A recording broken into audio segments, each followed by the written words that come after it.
Le livre du jour à présent, Nicolas Caro. Ce matin, vous nous emmenez sur les traces de Visconti. Avec La couronne du serpent de Guillaume Périlloux aux éditions de l'Observatoire, l'histoire de Björn, 15 ans en 1970. Il vit à Stockholm, il est très blond, aux yeux bleus, la peau diaphane, sa grand-mère sait qu'il est promis à un destin incroyable à cause de sa beauté, une beauté irréelle, androgyne. D'ailleurs, il est surprotégé maintenant puisqu'il faut absolument que sa peau reste très blanche. Pas un rayon de soleil ne doit l'atteindre. La pureté, il a dit la pureté. Mais pourquoi maintenant et qui dit la pureté ? C'est Visconti qui a dit la pureté, et maintenant parce que Björn vient d'être choisi pour incarner Tadzio, le héros de Mort à Venise de Thomas Mann que Visconti veut adapter. Le cinéaste a fait le tour de l'Europe pour trouver son Tadzio. Il a fait des castings partout pour enfin trouver la perle absolue, et l'élu s'appelle donc Björn Andresen. C'est un ado de 15 ans, mais il a un visage d'enfant. C'est décidé, il sera son Tadzio. Et donc c'est l'histoire du film qu'il nous raconte ? Oui, mais surtout le rapport entre Visconti et Björn Andresen.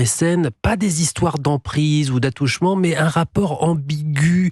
C'est ce regard étrange qu'il porte sur Björn, cette fascination exagérée, malsaine. Et on observe ce gamin un peu perdu, trimballé dans un monde qu'il ne connaît pas, avec des codes qui lui sont inconnus, balayé par une tempête de mondanité, de situations dérangeantes, comme quand Visconti à Cannes, avec des amis, l'emmène dans une boîte gay où, écrit Björn à sa mère, Lucchino et les autres m'avaient emmené là comme une statuette à exposer ou à offrir.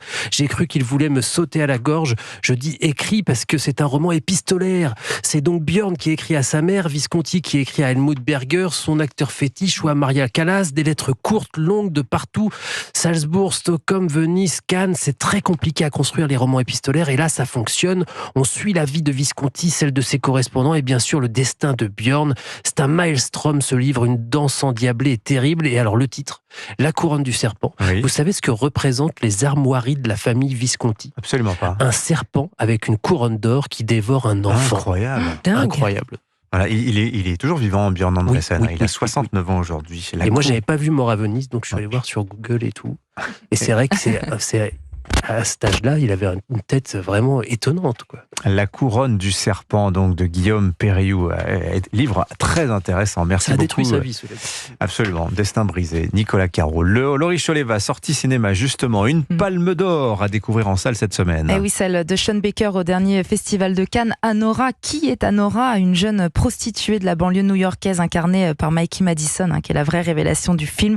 Sa vie va basculer lorsqu'un jeune fils à papa russe milliardaire lui demande sa main. Malheureusement, cela n'est pas du goût de son père, qui va tout tenter pour provoquer une rupture au sein du couple et surtout faire signer l'acte de divorce. Cinderella. Yes, fucking Cinderella. What the fuck? Ivan's father wants this marriage annulled. We are not getting a divorce. Motherfucker. C'est génial. C'est un film qui est construit en plusieurs actes. Ils sont tous surprenants, à la fois tragiques car ils reflètent quand même une condition féminine, et en même temps très comiques puisque Anora frôle le burlesque et amène de la drôlerie dans chaque situation. Et c'est en ça, je le disais, que l'actrice est une véritable découverte puisqu'elle porte le film et elle rend chaque scène mémorable. Alors Anora donc, et puis le dernier Clint Eastwood. Bien sûr, 3 ans après Cry Macho, on retrouve derrière la caméra Clint Eastwood, et malheureusement il a annoncé qu'il prendrait sa retraite après ce projet, donc c'est peut-être son ultime film.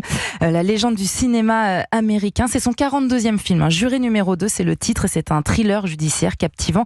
Un film de procès, mais pas que. On suit une affaire criminelle très médiatisée dans laquelle un journaliste dont l'épouse s'apprête à donner naissance à leur premier enfant est désigné juré. Mais voilà, lorsqu'il arrive dans la salle de procès, il va vite se rendre compte qu'il pourrait être lui-même impliqué dans la mort de la victime. Il pleuvait des cordes et j'ai heurté quelque chose. L'accusé James Sight et sa petite amie de l'époque, Kendall Carter, se sont disputés. Peut-être que c'était par hasard. Alors à 94 ans quand même, Clint Eastwood nous montre qu'il reste un maître en matière de suspense. Dès les premières minutes, on a des doutes, ça ne nous lâche plus.